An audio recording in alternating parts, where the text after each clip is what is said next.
What's red and green and smells like shit? I have no idea. Red and green shit. I was about to say Santa Claus is shit, but that works. Welcome to Jurassic Park.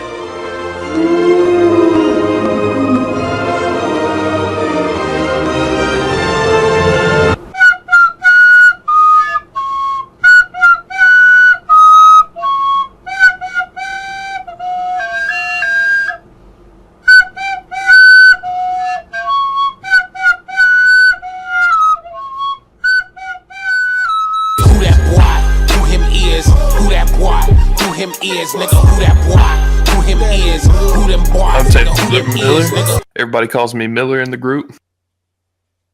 Yep, I'm Duncan. I guess everyone calls me Duncan. I'm Alex. Everybody calls me Phalix because I'm fat. Fat Alex, Phalix, and X. X, Fax. My mom calls me Fax. She can't make an L, so she just calls him Axe from across the house. Yep. And she calls my daughter Axis. Axis. Oh, look how cute that baby Axis is. My X and Y axis. So, what we discussing today, guys? We were talking about top 5 favorite games all time. Yeah, so we're going to talk about the top 5 games. That way, people know our perspective whenever we review something else. Because like IGN sucks, so they have like 30 dudes writing at all times, and there's like 30 different perspectives. But like something like this is just us, so you know what you're gonna get from just us. Yeah, if we and people are so something. biased too. Yeah. So on IGN. Yeah, so like on IGN, like I watched it was like a new Super Mario Brothers 2 video or something, the review video, and they're dogging it down the whole time. Like this is old school hard, and the levels aren't that well thought out. But then they rated like a 9.5. Pretty good. So very contradictory. This is the worst game ever. We give it an 8.5 out of 10. Yeah, they do the same thing with Sonic games, which I hate all Sonic games, but like they're like, there's never been a good Sonic game. Sonic 2 wasn't that bad. Now see, the only good one was Sonic 3 to me. So Sonic 2 was my favorite. Well, that was also the very first game I ever played ever. My first Christmas I remember is opening up Sega Genesis Sonic 2. The new Mania. Cool. New Mania game is like, so I played a little bit of it, but I have this friend, he's like stupid into Sonic. He loves Sonic, and he says it's like the best Sonic game that's ever came out. Yeah, from what I've seen, it looks really good. Is it on? Which? It's on everything. Yeah. Like Xbox. Yeah, so it's not specifically Nintendo based or anything. Yeah. Bling, bling, bling. Gotta go fast. It's more easily accessible on like Xboxes and I PCs remember now. back in the day, man, there was such a big controversy between Sonic and Mario. That was the big fight over what was the best game or the best franchise. But see, Sonic was busting Mario wide open back in the day.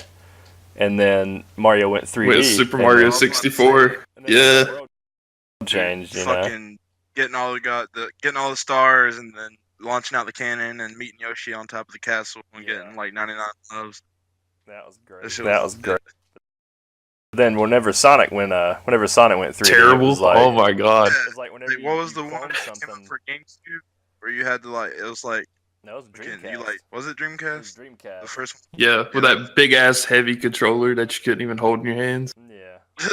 It was like a dude. It may have been like the 2006 Sonic I'm thinking about, but it had like this big purple rabbit thing trying to catch a frog or something. Is that the one that he had like the big ass claws? He was like swatting at like barrels and dumb shit like that. Yeah, that's exactly. Yeah, it.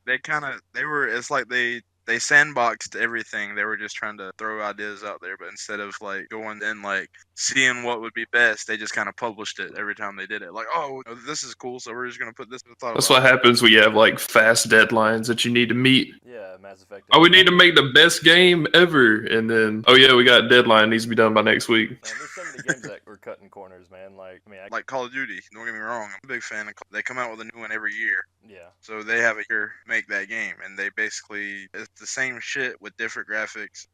Yeah. And Yeah. They always just like a lot of feature- Yeah, and then they games, release too. it all in DLCs, which like take up. Don't even They're get like- started Yeah, on so DLC. they Yeah. release the game, and then they're like, okay, well you could pay $100 for the game, and then get all the DLCs that come out, or you could just pay individual money. So you wind up paying $100 for a game that you don't even get the full game. You have Don't to you wait remember like when a games year. were like sold finished. Like you bought the game Yeah. and it was just done. That's Oh my god! So you buy a 50% game now, and then you spend another like same amount that you bought to buy the full game, so that you could buy the rest of the full game. Yeah, that's why I'm That not makes playing sense. Destiny at all. Oh god! Don't get me started on Destiny. Anything with I loot mean, boxes for that I matter. mean, Man, I played way too many hours into Destiny 1. I got so invested, and it just hit a brick wall. Yeah. Well, see, Getting that's slapped in the the face. thing, like fun and it's new, and then like you get used to it and it's like you're burnt out on it within a week. All right, so Battlefield 1 came out like a year ago, about a year ago, and they went back for the World War II, the Nazi era, and then all of a sudden Call of Duty copies them. They go World War II, and then like when Black Ops 3 and Advanced Warfare came out. Titanfall had came out right before that, and they introduced the jetpacks and the running on walls. So And they were like, "Oh, Titanfall's cool, to blame we're gonna for that take that out." bullshit. Yeah. Yeah, exactly. And that now was a terrible everybody's game. So excited. Like I don't know if it was like accidental or if it was premeditated, but it was kind of like they hyped us up to get boots back on the ground. I mean, like, Yeah. these guys are gonna fucking hate this shit, and they're gonna buy this and be like, "Oh hell yeah, I don't have to." Look at this guy trying to jump off a wall and shoot me, and then have someone punch me in the nose, like from the ground. That's all. That's all. This game's really fast. I guess back to the subject. We were talking about what Super Mario, like Sonic Division. Yeah. Dunk, what one of your like top fives? The Super Mario. I'm not going to tell you where it is on my list, but I figure we would all start, just say one at a time until we get to our number one. So, number 5 for me, it would be Resident Evil yeah. 7. Like, it's just like story-wise and replayability, like that game. Dude, is Capcom it, was like booming back then. Resident Evil 7 is probably the I best mean- Resident Evil game I've ever played. And I liked 4 and 5, but 7 was Well, where as it far as was, that man. like puzzle solving and combat experience Yeah. went, like that kind of set the groundwork for like Uncharted games and stuff. PlayStation. Yeah, I love Like, I think Uncharted games. I think a game that made me like that was a game that made me shit my pants, and the last game that made me, the last game that made me shit my pants like that was the Oh, first man, I Silent Hill remember game. that. Yeah, The one like for the PS1. nurse. Like the nurse that was like crying blood and stuff, and then just turning into like this monster. Oh Like, I was, my god! Like you gotta turn the lights off and bolt to the bathroom. Yeah. I remember one of the games that did that from the first Fear that came out. I Fucking remember that. Alma, where she kept popping up in random spots. Yeah, Did not want to play the game in a dark room because I swear out my peripherals I'd see that little fucking girl. all right. What were you? All right. So Taylor, what's your number 5? Probably like Modern Warfare 2. Yeah, I'm gonna get shit on by the Call of Duty franchise or all the Call of Duty haters. Battlefield's the best, man, but Modern Warfare 2. You know my I don't know. favorite part about that game was What? gunning down an airport. Oh my god, that got banned in like another country. Yeah, damn. Yeah, sure. dude, I remember that. Like they couldn't even play it on YouTube or something like that anymore for a while. Yeah, that was. like It was just a solid game. They added so much to like, because COD 4 was a good game, It was. but then they like changed up the way kill streaks work. Like added a lot of they completely buffs and guns and stuff. redesigned the way that the online shooter that came out too. I remember that one and Modern Warfare 3 will always be my top 2 favorite Call of Duty games. Like I didn't even know what like MLG was until Major League. Yeah. basically MW2, and like I started watching Optic Gaming and teams like that play a lot. Like I played Halo, like Halo Reach and stuff. That's when I started getting into MLG, and Reach is which brings me underrated. to Halo Reach was very underrated. Or even the ML, MLG it was- videos. Yeah. specifically Halo. I didn't know, it was like MLG in general or different branches from it. I always basically kind of put MLG and like Red vs Blue. Like I kind of put it in the same category until found out that there was MLG was what it was and what they do. But now, like on World War II, they got an MLG playlist on it. That's cool. That's Oh pretty yeah, that's right. seen it for Call of Duty. I think there's still to this day there's like a divided house, I guess you would say, like with Treyarch and Infinity Ward. Yeah, Sledgehammer now too. Oh, it's Sledgehammer. Yeah. See, I'm out of the loop with Call of Duty. I haven't played Call of Duty. And Well, it got so bad they had to rotate it out every 3 years so that they, I guess, complete a game. yeah, so I mean, Halo Infinity Reach. Ward had all the Modern Warfares, but then Treyarch came out with Black Ops and just changed it for me. Oh my god, I put more hours into Black Ops than I did Modern Warfare 2. I want to say But what it is. that was, What happened was that there was two developers. They were on the same team, the Call of Duty games. Something happened. One of them wanted to go a direction, the other wanted to go a different direction. So they split off, and that's when the other one came about. And they were like, basically, they've been in competition with each other ever since. You got Black Ops, it's more of a cartoony aspect, and then the Modern Warfare series, to me anyway, is more realistic. Yeah, I can get that. I just missed that, like, the intervention, hit markers, and stuff like that. Well, that changed YouTube. Modern Warfare 2 Something so changed satisfying YouTube. about the hit markers, the thuds, like. Oh my god. And then Snoop Dogg pops out and Yeah. And do waterfalls. Oh, dude, remember Doritos going crazy. the True Crime Streets of LA? They put Snoop Dogg in it. Oh yeah. Every time he bam, clink, bam, bam. Combo, making onomatopoeias and shit.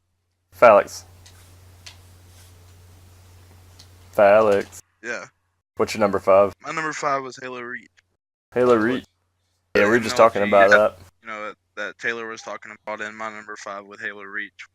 Like you say, it was very underrated. And also, I want to say that it was the last Halo games that you could couch co-op, because after they started coming out with new gen Halo, they stopped making it where you could do that, which was, when Halo first come out, that was hits, dude. Like, Yeah.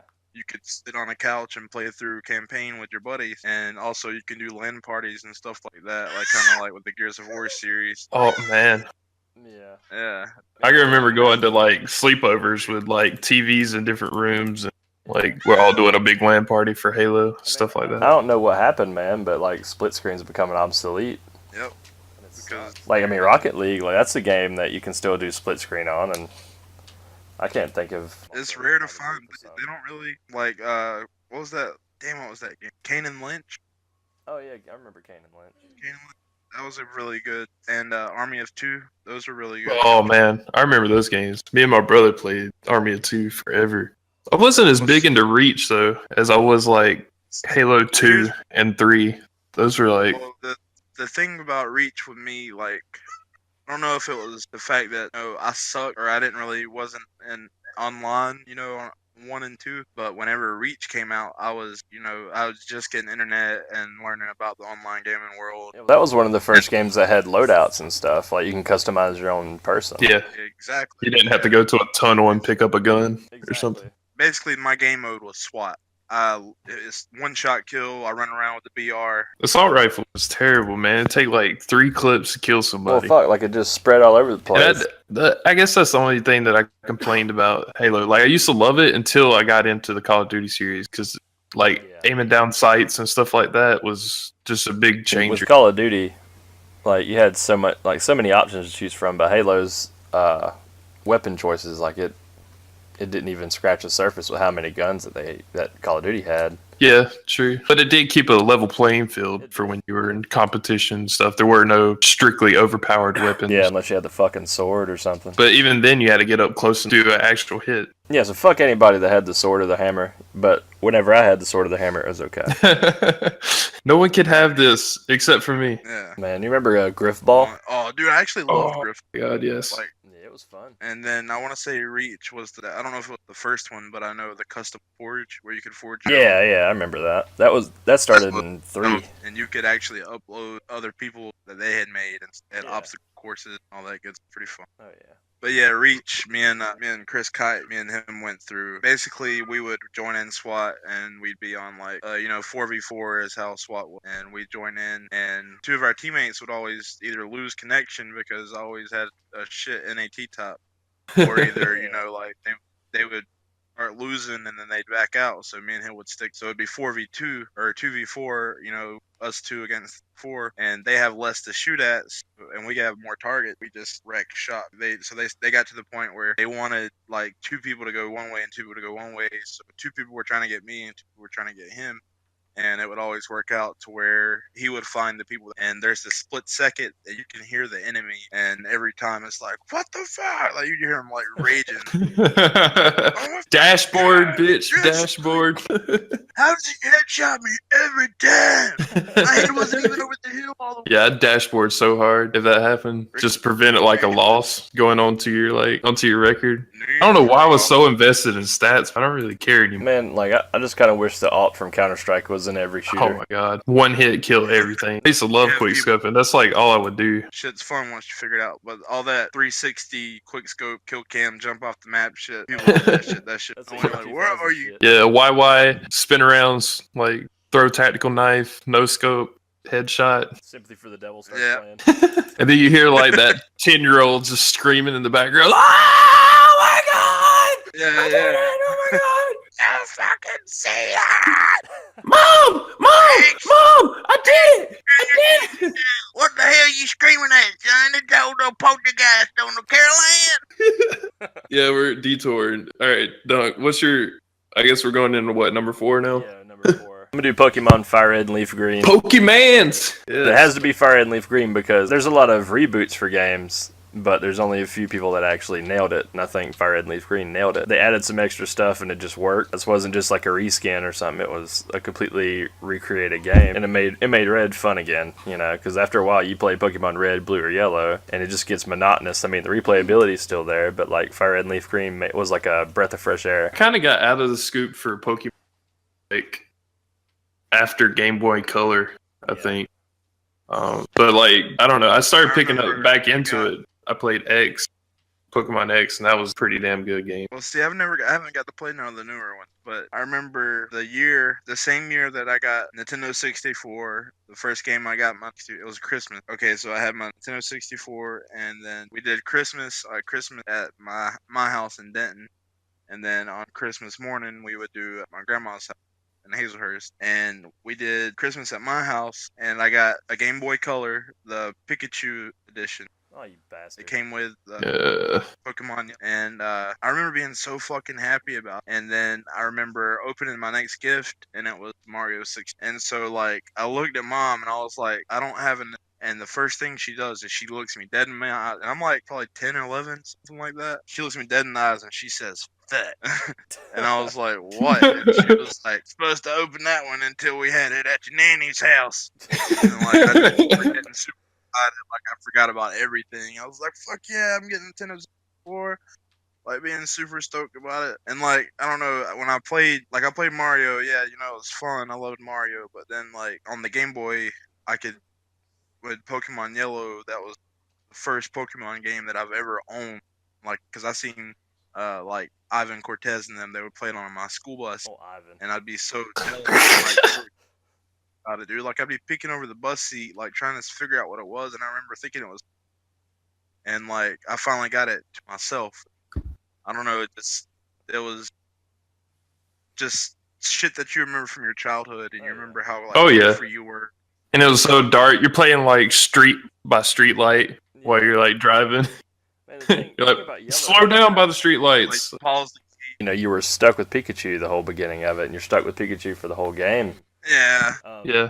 but the cool thing about that is like on red, blue, and yellow, it was like super hard. Well, I'm not gonna say super hard. It was you couldn't find a Pikachu until later on in the game when you got power plants like that. Dude, those But, like, games were just fucking hard. you Period. said, like the yellow, yeah, they were like I remember the hardest shit was like you have to get the TMs, like the special moves, like for Yeah. the cut down trees Like and TMs and HMs the and bus stuff. boulders and shit like Yeah. that. And they I don't remember tell you trying to any of get- that shit. They're just like, fucking figure it out, dude. There's like this big ass map, Yeah, and you gotta they walk around and just They're so spend technical. hours of your life trying to do it, and you forget to save. And Fire But Red.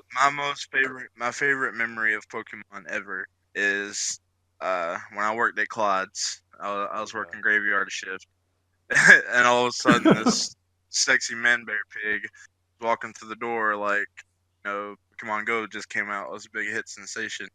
And like I'm sitting there working, I've already had like 3 or 4 rude customers. Shitty night, it was cold. I was working in the freezer, so I was putting up all the beer and stuff. And all of a sudden, I heard the door go off, and I go up there, and it's this guy with cell phone in his hand, and he's like, "Dude, you know you got like 3 Bulbasaurs right here somewhere." It's like, Duncan, what are you doing? And fucking, we look so much alike that he was over there in Burger King parking lot using their Wi-Fi and shit. And keep in mind, this is like midnight, 1:30 in the morning, something like that. And a customer comes in, and so like I come out from the back. Duncan's over there catching on in the little Burger King parking lot, and like I come inside and I help her out, and blah blah. She calls my boss and says that I don't know how she knew what he was doing, but she called my boss and was like, I had to wait for like 10 minutes because your employee was across the road catching Pokemon. And I was like, are you shitting me? Like, I don't even have that. Like, I wanted to play it. I tried to play it, but it drained my battery. Like, Yeah. But yeah, that'll always. I can totally see how that Hazelhurst conversation went. Man, your employee's over there. He's playing the Pokemons across the road at the Burger King, and nobody here to get my cigarettes. The people on Facebook, like whenever Pokemon Go first came out, and then they're like, "If y'all find a Pokemon in my yard, I'm gonna shoot you," or something like that. Yeah, I remember that. God. No exercise for anyone. There was a video of that guy who ran up his sister's credit card with like $2,000 because he was buying all the series. He was like, "You encouraged me to play Pokemon Go. You said that it would help me lose weight and motivate me to get out of the house." And she's like, "Yeah, but you spent $400 on my Uber." He's like, "There's Pokemon in different parts of town." Paying him to drive slower so you can get stops and stuff. He's talking about Pokemon Go making you lose weight, and he's going to spend $400 on an Uber. Yeah, exactly. That's what she was getting at. She was like, "You're supposed to walk. That's the point of the game, is to walk to where you were going." Number 4, dude. I might say Tony Hawk's Pro Skater PlayStation. That was a legit game. I actually, less fortunate kid growing up. PS2 had already came out, and I just wanted like a PlayStation at this point. And like some person that my mom knew, they had just bought their kid like a PS2, and they gave me their PlayStation, and it had like NBA Jam pilled stickers on the top and shit. And it came with like what was it, like a half demo of Gran Turismo, like Rayman. That only played if you like blew on it and huffed on it just right. And but I played a lot of Tony Hawk Pro Skater. Like it came with that thing, and I just played for hours. Like as soon as you put it in, game would start. Like I don't know, you had like all kinds of great skaters. Which I was back when I was like trying to do skateboarding and stuff. Keyword there, trying to do skateboarding. I could do kickflips on grass. That's about it. Where the board doesn't move. If I could have kept the skateboard long enough, I mean, I was getting pretty damn good. Every time I did a hill flip, I'd break a board. But like for me to be like 250, 260, I was. So every time you did a hill flip, flip, I was BFS, man. Yeah, every time I couldn't, like on kick flips, like obviously the secret to being a fat kid when you're skating is to land over the trucks. Yeah. So you don't break the board in the middle. Exactly. Kick flips, I could do, pop shove it's, front side pop shove it's, all that good shit. Those I never had problems with any of that. But for the hill flips, for some reason, my foot would always be too far forward when I landed, and I'd always break or I'd always crack it. I remember Wesley had just got a brand new World Industries board, and the first thing I did was hill flip. I'm pretty sure, like if he's like Felix is like, "Hey, can I borrow your board? I need to do a heel flip." Kill yourself. You're not letting you do a heel flip. That's around the time I quit skating and started playing guitar. Because I mean, I'm not gonna hill flip a guitar, dude. But that game had fucking Chad Muska. Like he was like one of the first pro skaters. I like and dude, it had what was that black dude's name? Compton ass Terry. Different black dude. Kareem Campbell. Oh yeah. Kareem Campbell.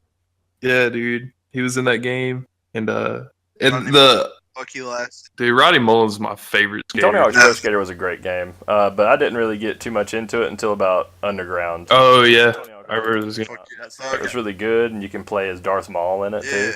I remember his special move is he would shoot lasers and shit out. Yeah, and also I think Kiss was in it too. Like they had like a special edition or like a special ending or something with like Kiss playing. Yeah, you had to That was also, I think, when they started introducing collect, or like, it's not collected tapes, but they would actually have real scene skate footage, Yeah. and like I remember being like that being so rewarding for you to do a challenge and then to get that person skate tape. Yeah, gotta pick up these Which after- VHS tapes, man. I love the Tony Hawk series, but when Skate came out, Skate was just fucking mind-boggling, dude. Like it was so good. Like I don't know, like it just how do you say it? The playability Just of it. the mechanics of it all. Yeah, the mechanics. There you go.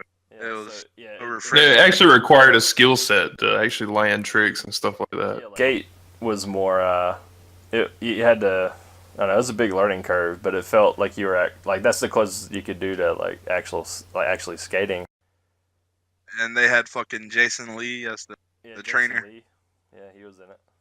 My number 4 is Legend of Dragoon. Love me some Legend of Dragoon. It was, Fucking a, PS1 Legend of it was between first that and Final Fantasy game. VII. Like they were head to head for me. Yeah, I think I want to say they came out around the same time, but Yeah. I remember Final Fantasy, but I honestly don't even remember Legend of Dragoon. Man, that game was the shit. Dude, like I still have it. Like in the case, all 4 discs. It's the 4-disc RPG. The main character is Dart. You play as Dart, and it like starts off, and you're in the middle of a war, and you're coming back from like your village and to your hometown village, and it's actually being burnt to the ground, and you get saved by this woman named Rose from a dragon. Basically, a dragoon is they have dragon spirit stones, and it like when they power up, they get dragon armor. They can control dragons. Yeah, But it was That's a really badass G for it to be in its time. You know, it's definitely like one of my I still like it took me. I think I got that game when I was 10 or 11, and I didn't beat that game until I was 15 because it's hard. Like I didn't know what to do. You know, like those games where yeah, it's a fucking you know lot. you have to know it's worth it. The Yeah. cutscenes on there were fucking amazing. That one that's one of my that'll be all like I'll always like every 3 or 4 years maybe I'll replay that game just because it's just such a good game. Oh yeah. Story, and Like, you got deep parts, you got parts. yeah, that's the main thing about games. Like in my list, they're all They don't games that have a lot of replayability. They don't to have them. Yeah, like games nowadays they're just straight cut, you know, like straightforward, and then like you go back and you play these old games, yeah, the graphics are shit. Like the storyline is just it draws you in, and like you connect to the characters, and like it Oh yeah, It has that a- nostalgia kicks in like real hard. Start like thinking about yeah, crap. exactly. Like, that's It why- takes you like right back to where you left off at. So Yeah, that's why I go back and play the first Right. Jedi Knight game every now and again. Like it's the absolute shittiest graphics, but that story was fantastic, and you got emotionally invested with the characters. I feel that way about Oblivion. Like Think that's about- because think like about Oblivion. Skyrim's a good game, but I still just go back to Oblivion. Yeah, the thing about Oblivion though, Dude, I like, forgot all about like the opening, like the beginning of the game almost destroyed the game. Like I felt like that was the shittiest opening to such an epic game. breaking out of the shit. Yeah, Yeah, just Yeah. how fast it was. Like, Well, it's dude, oh, like, I've seen you but- before. What amazes me is the jump that they did from Merwin. Merwin, I remember being hard as fuck. Like I couldn't do shit without dying. You can beat that game in 5 And then like minutes. Oblivion, huh? So you can beat that game in like 5 minutes. Really? Yeah. yeah. Well, I haven't played it first. Tried to play it, but I remember it being the fucking. All I remember basically from Merwin is the fucking like pterodactyl thing. Like I couldn't. Oh, I don't know if the game had auto. autos. Yeah, man. Fuck that shit. Hey Dump, What's up? what's your number 3, man? My number 3 is a toss-up. I'm just going to go with the entire Knights of the Old Republic series. Oh, we go kick it. Star Wars. The Star Wars Knights of the Old Republic series. Just 1 and 2 because that MMO was absolute You trash. just like it because Jar Jar's in there, right? Fuck Jar Jar. No, but Knights of the Old Republic incorporated the D20 system into, you know, a video game. And I thought it was really cool. Like you got to upgrade all your characters. And well, me being heavily invested in D&D and stuff like that, it it touched base with me pretty fast. And then the story involved, like, because see, I'm a person that hates the Star Wars prequels, but these games take place way before the Star Wars prequels, so you would think I would hate something like that. But the story was actually really The game, good. this is just a real solid game. Yeah, and then Period. Do you play it on PC or? I played it on Xbox first, and then I got it on Steam about a year and a half ago. And that's actually the first Knights of the Old Republic game is one of the games that the mobile port, like on the App Store, like is one of the only games that isn't affected by the controls, like the on-screen tap controls. Mhm. So like if you download the mobile port, it's just as good as the computer Xbox version. That's what's up. You and your dad are the one who got me the Knights of the Republic, and like the first Star Wars game I ever played was the one for the Super Nintendo. Oh I don't know shit! if you remember that. Empire Where Strikes you Back? where you like I think so. You're driving you and C3PO, or you're driving in a ship like across the desert, and you got to kill all the Javas and shit like that, and get to. That was the A New Hope. Super Star Wars. Yes, Was that what it was? Super Star Wars. Yeah, I Yeah, remember that. that was pretty Yeah, good. I enjoyed. the best one was Empire Strikes Back for Super Nintendo. That was like one of the first Super Nintendo games that weren't like left to Actually, right. I was, You know what I mean? Like it wasn't like starting on the left and But that the right fucking game was so hard. I was cleaning out my grandpa's flea market after he passed away, and remember I was telling you I found all of the Star Wars like on VHS, and I Oh, remember yeah. talking to your dad about it, and your dad basically told me, he already had them, but he's like, if I can give you one piece of advice, hang on. Yep. I was like, what do you mean? He was like, that they will be rare. Like They people will. don't know how, they're gonna go back and fucking just and my wife Mara, she's never has, she's got a slight nerd side, but whenever I started watching the Star Wars series again, she was like, "What is this? Why have I never seen this?" She's like, she actually got into it, and I don't know, it's amazing how like someone who doesn't have a backstory of anything to do like that kind of stuff can get into it. If she can Yeah. get into it, anyone. So I recommend it to anyone who's never tried it or checked it out. I recommend. Yeah, I recommend everyone look up the Star Wars Holiday Special back from the 70s. It's a piece of trash, but you'll laugh at every single frame. Like they had Jefferson Starship. Oh wow! But only watch this after you've seen all the rest of these. Dude, Else it won't be funny. It'll just be stupid. The whole story was that Chewbacca got homesick for Christmas or something like that. It's all on YouTube. You gotta fucking watch it. What's wrong, Chewie? I miss my daddy. Fucking Chewbacca Dagdle. Prank Uh, call Walmart. All right, we're kind of detouring Hey, again. my son handed me a note. What? You guys know about Cuphead, right? Oh yeah, dude, that game is amazing and hard. Cage gave me this note to ask who would win in a fight between Cuphead and Mugman. That's a toughie. I'm gonna vote Cuphead. Dude, Cuphead's solid. Yeah. It's a really solid game. Like Adrian and Steven, they were trying to finish beating it this weekend. But like, there's a lot of replayability in that game too, and they put so many years of like work in. Animation, ridiculous. If you watch drawn too. Yeah, I was about to say, if you watch they break it down by frames, and they actually draw Yeah. each frame and stuff for the villains. Crap, I don't know. It's just amazing. Well, that's some good Blows my mind. It's only like $20. Can't beat it. The only downside to it is you can't play it online. So like, if you want to play multiplayer, you gotta get your buddy to come over and like split screen it, or It's got that Battletoads vibe. Battletoads. Oh my god. All right. Well, Who's my next? number 3. I'm gonna go with Twitch.